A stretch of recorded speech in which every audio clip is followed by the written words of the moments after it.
నది వెంబడి తిరుగుతున్నారు. ఇక ఇళ్లను కూల్చేస్తారా? అందుకే నదికి ఆనుకుని నివసిస్తున్న వారికి డబుల్ బెడ్రూమ్ ఇల్లు కేటాయిస్తున్నారా? అసలు ఏం జరుగుతోంది?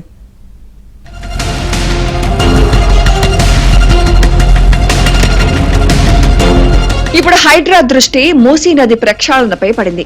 మూసీ నదిని ఆక్రమించి కట్టిన ఇళ్లను కూల్చివేసేందుకు రంగం సిద్ధమైంది. మూసీ నది సుందరీకరణను 1,50,000 కోట్లతో చేపడతామని సీఎం రేవంత్ రెడ్డి ఇటీవలే ప్రకటించారు.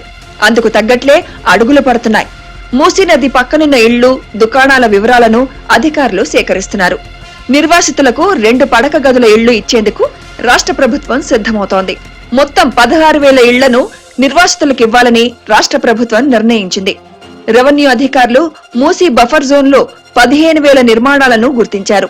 ముందుగా 2,166 మందిని అక్కడి నుంచి వేరే చోటుకు పంపించాలని నిర్ణయించారు.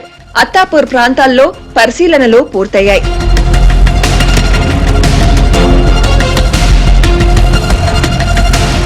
ఒక్క హైదరాబాద్ లోనే 15,000 అక్రమ కట్టడాలు మూసీ రివర్ బెడ్ లో ఉన్నాయని తేలింది. అందుకే జీహెచ్ఎంసీ పరిధిలో 15,000 డబుల్ బెడ్రూమ్ ఇళ్లను సిద్ధం చేశారు. ఇందుకోసం హైదరాబాద్ లో 16 రెవెన్యూ టీంలు పనిచేస్తున్నాయి. రంగారెడ్డి జిల్లాలో 4, మేడ్చల్ మల్కాజ్గిరిలో 5 టీంలు ఏర్పాటయ్యాయి. వీరంతా నది ఒడ్డునున్న ఇళ్లకెళ్లి వారిని ఒప్పిస్తారు. వీరు చేసిన సర్వే ప్రకారమే డబుల్ బెడ్రూమ్ ఇళ్లను కేటాయిస్తారు. ప్రతి 2 టీంల పనితీరు పర్యవేక్షణకు ఒక ఆర్డీఓను నియమించారు.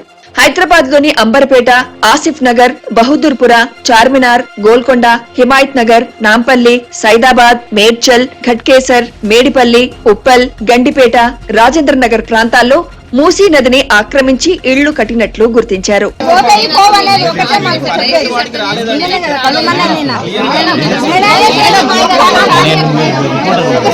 నాలాలు వీటన్నిటికీ ఎఫ్టీఎల్ బఫర్ జోన్ లో ఏవైతే స్ట్రక్చర్స్ ఉన్నాయో, ఏవైతే గతంలో మున్సిపాలిటీలు, కార్పొరేషన్లు, వివిధ శాఖలకు సంబంధించిన అంశాలన్నిటిలో ఈ హైడ్రా పూర్తిగా వాటికి ఎన్నైతే హక్కులు ఉన్నాయో ఈ హైడ్రాకి ఈనాడు కేబినెట్ లో వాటన్నిటికీ సంబంధించిన అంశాలని హైడ్రాని ఇన్కార్పొరేట్ చేయటం జరిగింది. వీకెండ్ వస్తూ ఉండడంతో హైదరాబాద్ లో హైడ్రా దడ పట్టుకుంది.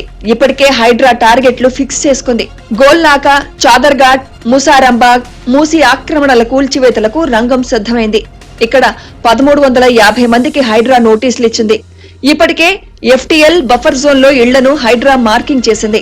మేడ్చల్, రంగారెడ్డి, హైదరాబాద్ జిల్లాల పరిధిలో మూసీ నది 50 కిలోమీటర్ల మేర ఉంది. ఇన్నాళ్లు ఆక్రమణలు చేస్తున్నా పట్టించుకోలేదు. దశాబ్దాలుగా కరెంట్ బిల్లులు, నల్లా బిల్లులు కడుతున్నారు. అయితే ఆక్రమణలు ఎప్పటికీ ఆక్రమణలే అంటున్నారు ప్రభుత్వ అధికారులు.